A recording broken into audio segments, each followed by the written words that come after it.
Ang kwentong ito ay hango sa totoong buhay. Karanasan ito ni Owing. Taong 1974. Kawayan, Biliran.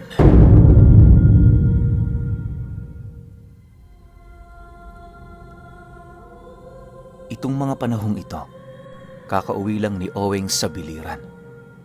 Halos ilang taon na din siya kasi doong hindi umuuwi, buhat sa trabaho niyang nasa ibayong isla. Bagaman matagal na panahon din silang hindi nagkita-kita, masaya naman ang kanyang pamilya, lalo pat kahit papaano, pilit pa rin siyang gumagawa ng oras para makauwi.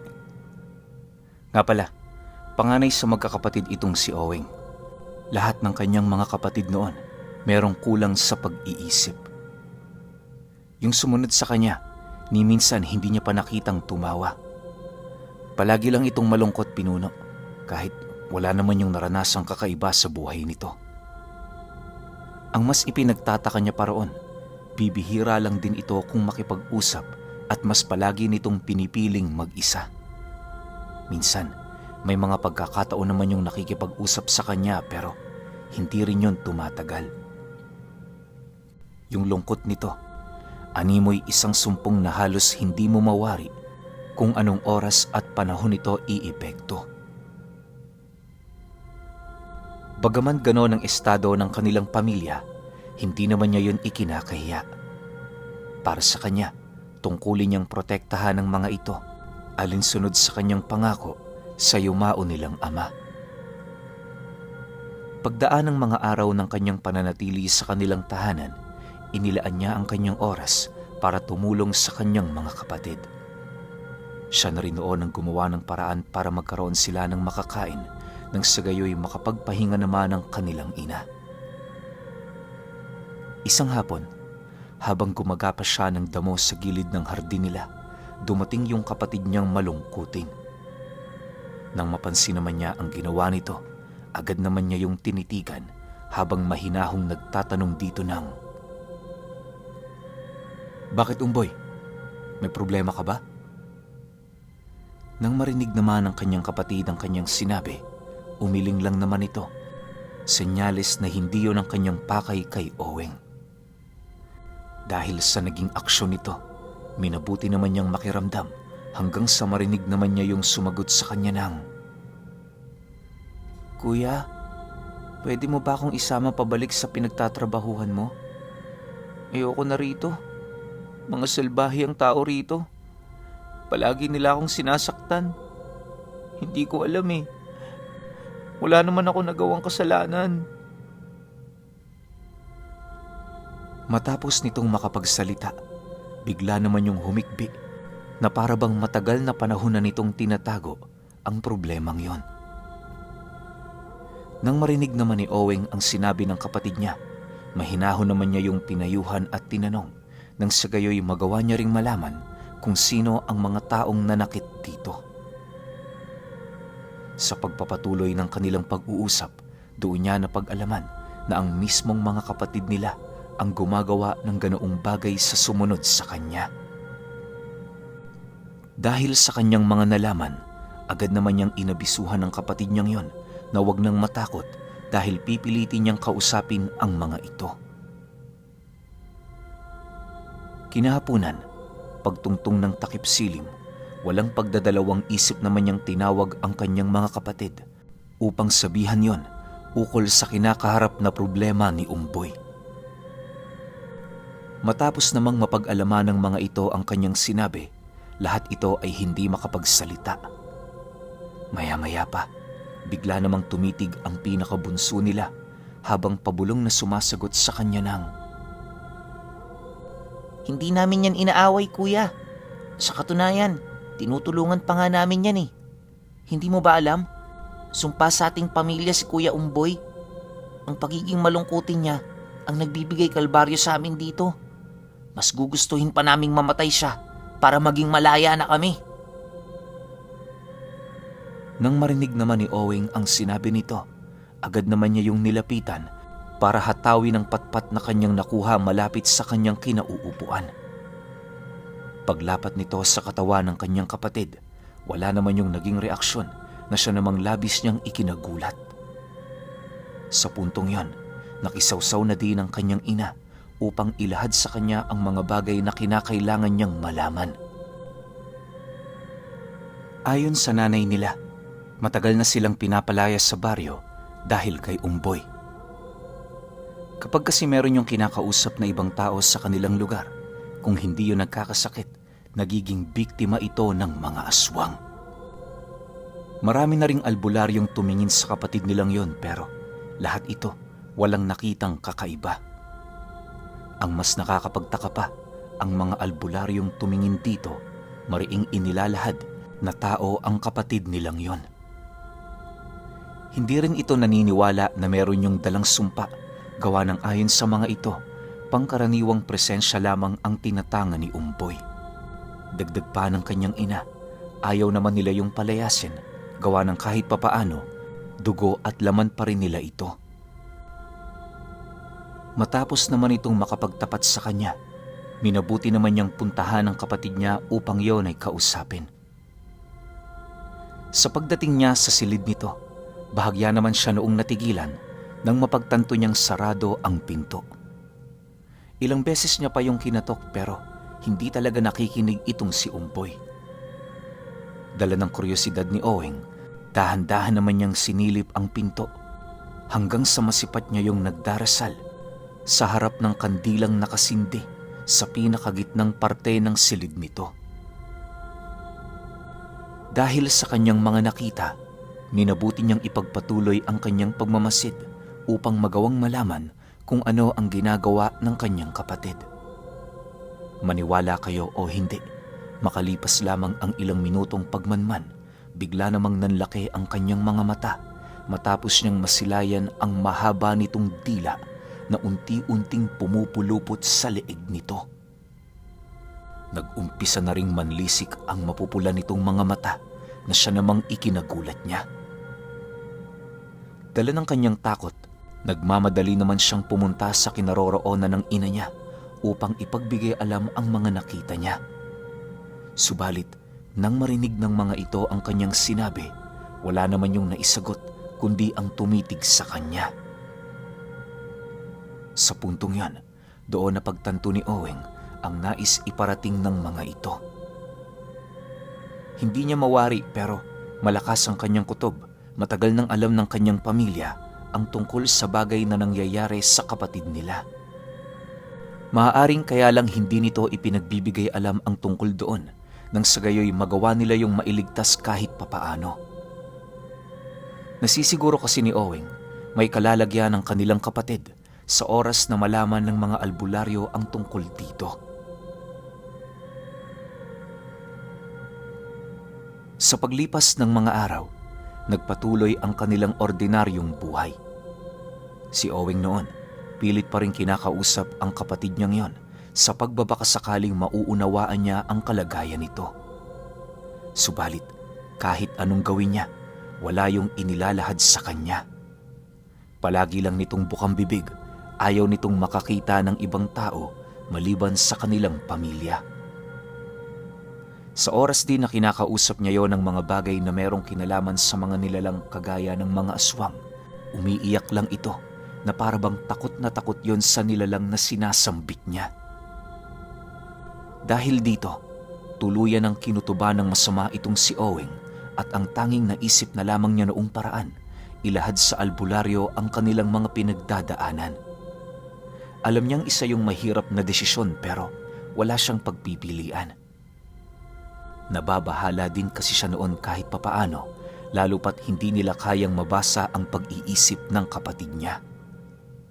Maaaring sa ngayon ganyan lang yon, pero paano kung dumating ang araw na maging sila hindi na nito makilala?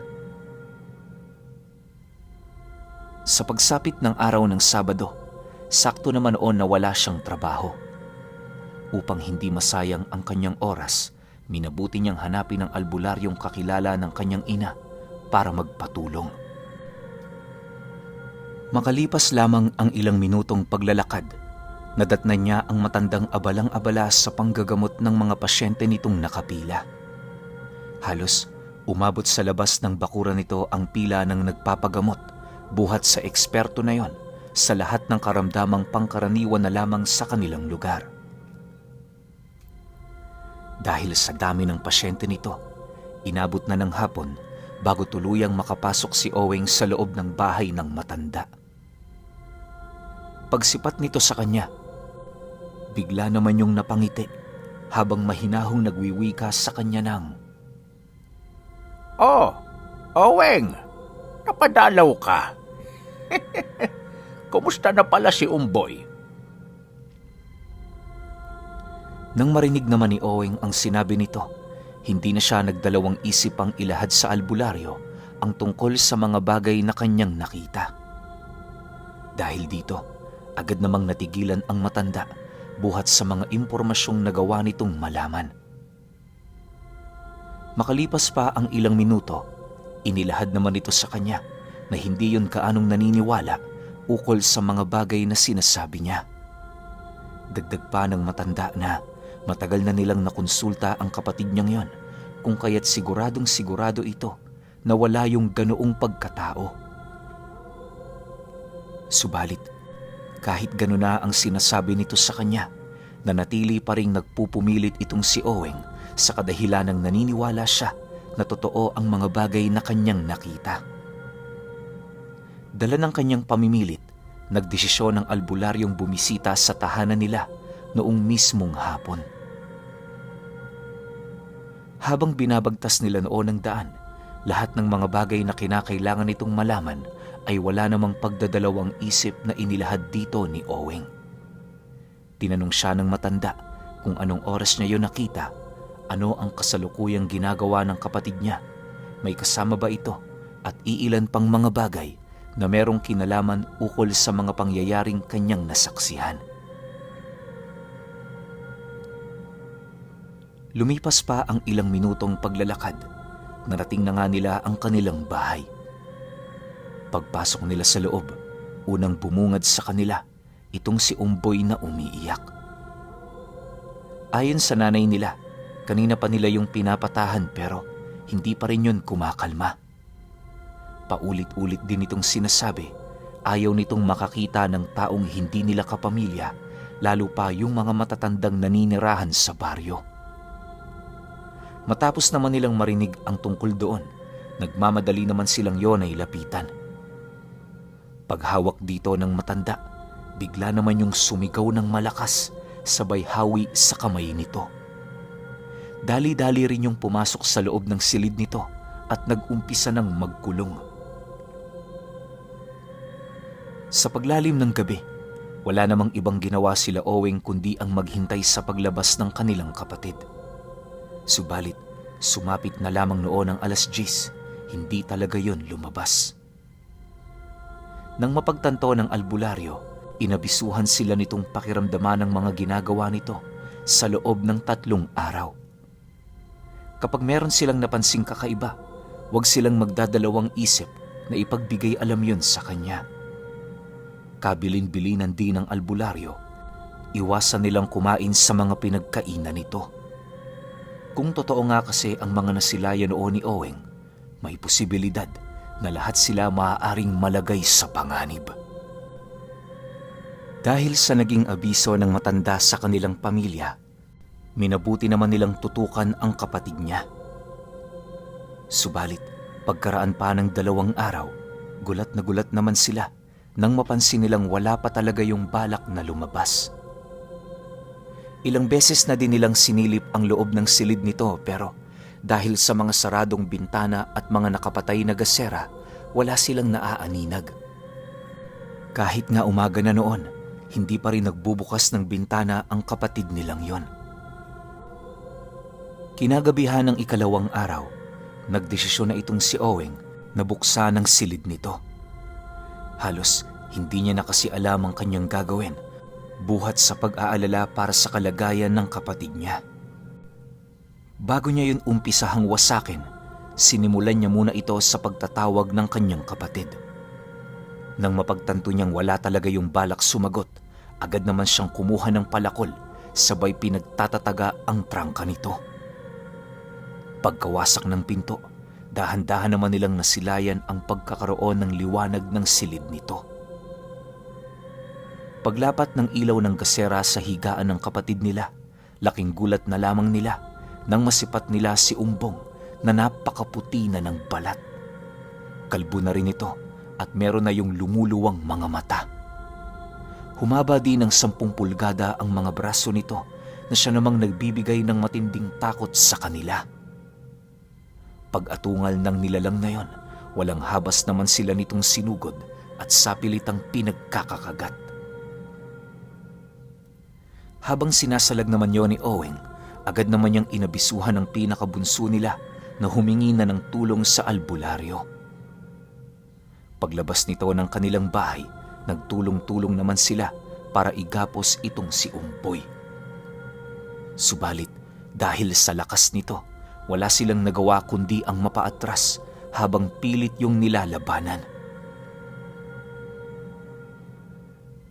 Sa pagpapatuloy ng ganoong pangyayari, 2 sa kanyang mga kapatid ang malubhang nasugatan. Tinamaan kasi yon ng pag-unday ng matatalas na kuko ng kanilang kapatid, kung saan walang kahirap-hirap naman yung bumaon sa katawan ng mga ito. Dahil sa mga nangyari, mas lalo pang nahirapan si Owing at ang kanyang ina na harapin ang kapatid niya. Lumipas pa ang ilang minutong pagbubuno, hindi na niya mabilang ang natamo niyang galos sa katawan. Gayunpaman, sa kabila ng mga pangyayaring yon, nagpumilit pa rin siyang yun ay pigilan sa paniniwalang magagawa yung matulungan ng albularyo. Maya-maya pa, bago pa man sila tuluyang mapatay nito, dumating naman ang matanda kung saan agad naman yung nagbibigkas ng mga pantigalpong dasal at iilang buhay na salita. Pagramdam dito ni Umboy, walang pagdadalawang isip naman yung tumalon sa kanilang bintana, sabay takbo papalayo. Hinanap pa nila ito pero dahil sa bilis nito, hindi na nila yon naabutan.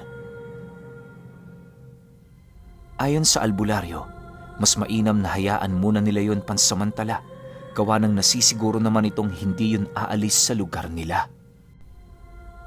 Matapos naman itong marinig nila Owing, minabuti na nilang bumalik sa kanilang tahanan. Mas pinili nilang sundin ang nais mangyari ng albularyo, lalo pat aminado silang sa kanilang lahat, yon ang mas labis na nakakaalam. Sa paglipas pa ng mga araw, patuloy nilang hinanap ang kanyang kapatid. Subalit, kahit saang lugar man sila noon tumungo, wala silang Umboy na nakikita. Dahil sa ganoong pangyayari, unti-unti na silang nawawala ng tsansa hanggang sa dumating ang isang araw, may isang magsasakang nakapagsabi sa kanila ukol sa nakita nitong lalaking tulalang naglalakad sa gilid ng pinagsasakahan nitong palayan. Ayon sa lalaking yon, malakas ang kutob nito, si Umboy ang kanyang nakita. Bukod kasi sa hugis ng pangangatawan nito, naririnig niya rin yung umiiyak habang yon ay naglalakad. Dagdag pa ng magsasaka na, hapon-hapon niya yung nasisipat sa lugar, subalit kapag akmang nilalapitan niya ito, bigla naman yung kumakaripas ng takbo papalayo. Matapos itong marinig nila Owing, agad naman nila yung ipinagbigay alam sa albularyo. Kinahapunan noong mismong araw, pinuntahan nila ang sinasabing bukid ng magsasaka. Pagdating nila sa lugar na yon, malayo pa lang, nakita na nila si Umboy. Bagaman hindi pa nila gaanong naaaninag ang pagmumukha nito, siguradong-sigurado noon sila Owing na yun nga ang kapatid nilang hinahanap. Yung lukso kasi ng dugo nila, napakalakas. Yung tipong hindi pa man yun nakukumpirma ng kanilang utak, sinasabi na ng kanilang puso na yun nga ang nawawala nilang kapatid. Sa pagdating nila sa paanan ng bukid, agad naman silang inabisuhan ng albularyo na panatilihin ang sapat na distansya mula rito. Mas mainam kasing manatili silang alerto kaysa magpakakampante. Mariin din itong ipinaalala sa kanila na bagaman kapatid nila ang taong yon, meron na itong dugo ng aswang. Hindi alam ng albularyo kung saan yun nakuha ni Umboy, subalit isa lang ang kutob nito na maaaring meron yung nakuhang abilidad sa ama nitong matagal ng panahong yumao. Ayon sa albularyo, pangkaraniwan na lahi nila Owing na magkaroon ng ganoong dugo. Magmula kasi sa kanilang mga ninuno, minamana na ang ganoong kakayahan. Sa hanay ng mga kapatid ng kanilang ama, ang kanilang padre de pamilya ang nagmana dito. Yon ang pinanghawakan ng albularyo upang humantong sa ganoong haka-haka. Dagdag pa nito na kaya niya nalaman ang bagay na yon sa kadahilanang noong buhay pa ang kanilang ama, naging matalik niya yung kaibigan. Nang marinig naman nila Umbok ang bagay na yon, maging sila hindi makapaniwala. Aminado sila, yon ang unang pagkakataon na narinig nila ang tungkol dito. Huwag na kayong matakot, Owing.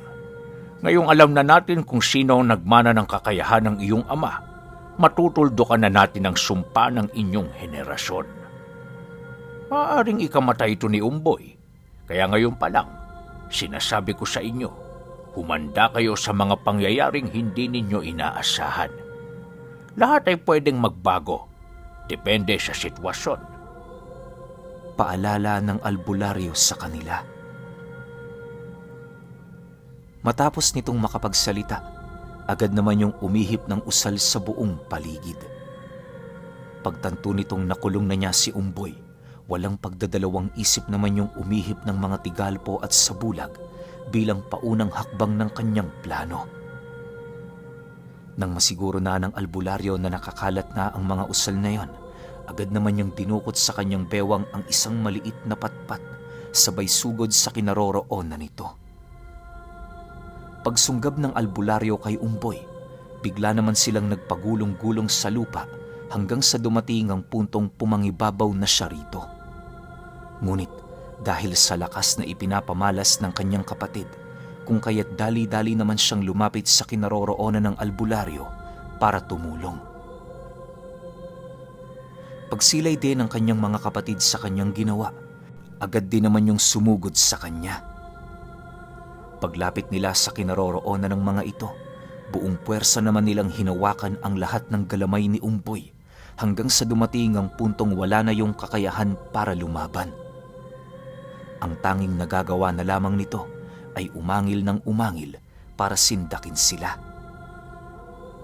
Nang medyo humupa na ng bahagya ang tensyon sa paligid, doon na inumpisahan ng albularyo ang pagpapalayas ng bertud ng aswang sa katawan nito, subalit bigo siyang yon ay maisakatuparan.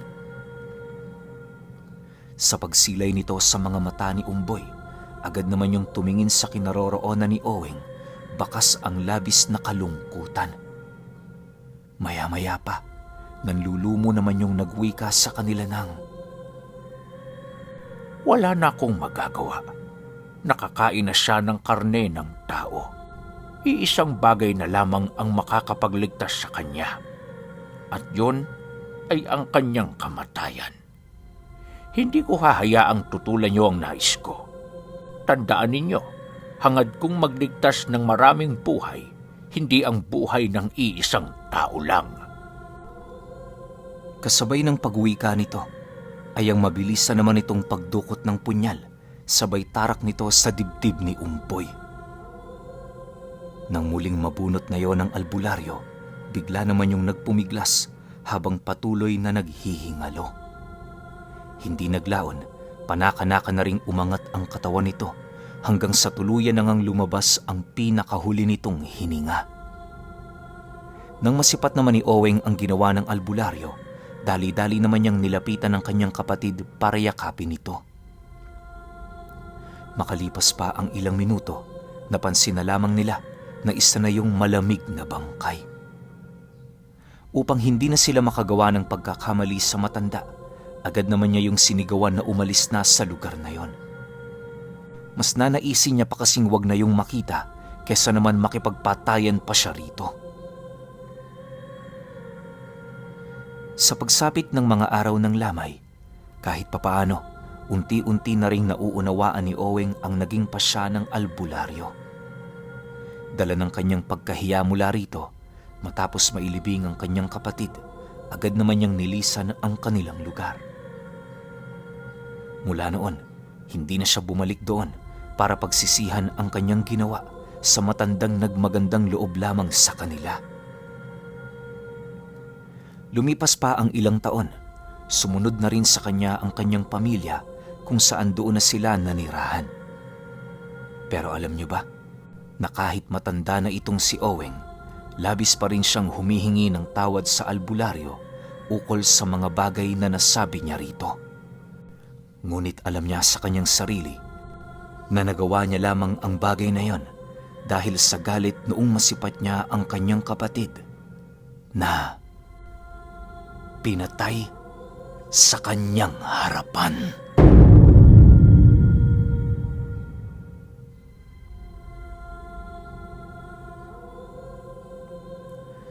Okay, opinyon ko sa kwento.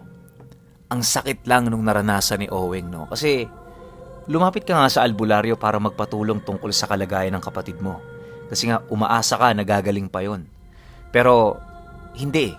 Ang nangyari, yung hiningian mo ng tulong, yun pa yung nagbigay ng matinding dagok sa buhay mo. Kasi sino ba namang matutuwa na harap-harapan sasaksakin yung kapatid mo tas wala kang magawa?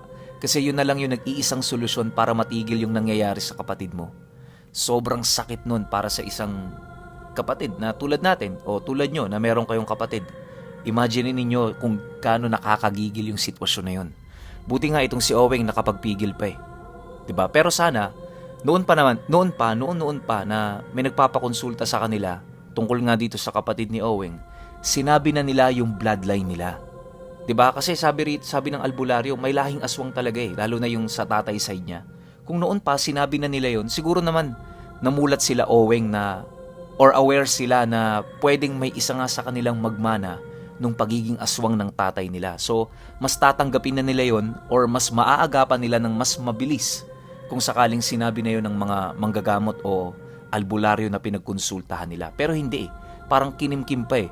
Parang sa dulo na sinabi nung albularyo na naging kaibigan niya pa yung tatay nila Oweng, di ba? Dapat noon pa lang talaga sinabi na. Yun lang yung nakikita kong negative sa kwento na to. Pero overall, masakit to para sa tao na merong kapatid.